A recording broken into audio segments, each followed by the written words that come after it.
52 minutes past the hour. That means it's time for Futures in Focus. Joining me now from the Chicago, the CME is Scott Bauer of Prosper Trading Academy. Scott, safe haven assets have been very much bid recently.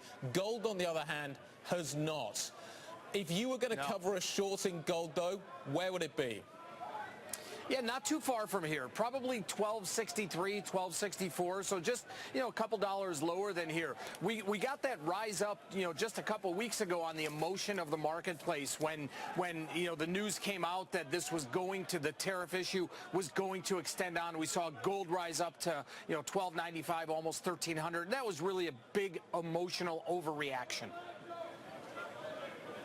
In terms of what you're doing in the Treasury markets, the market seems to have maybe got the Fed a little bit wrong. The message at the moment is from the Fed that they are not going to be changing rates. You're playing the duration trade, though. You're a little further down the curve. What are you seeing there, and what's mispriced?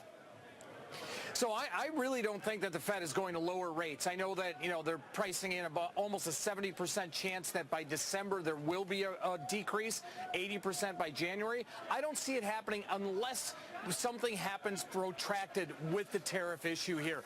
Economically, numbers are okay. Housing starts obviously weren't very good this morning, but everything else, we're on track here. So unless we've got some outlier with the China tariff talks here, I just don't see why the Fed would lower rates going out 6 months, 9 months from now.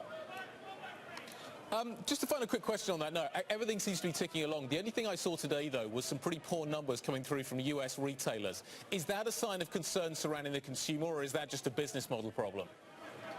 I really think it's more of a business model problem than it is from the tariff concern. Obviously, that is a little bit of a concern, but if you look what Kohl's said, if you look what Home Depot said, they didn't even mention anything about the tariff concern. So I think it's really business model. The big box stores, we've seen this before. They're having some big issues. Look at a Macy's, but we'll see some others coming out. We've got Lowe's, we've got Target, Best Buy. So, let's see what happens with those.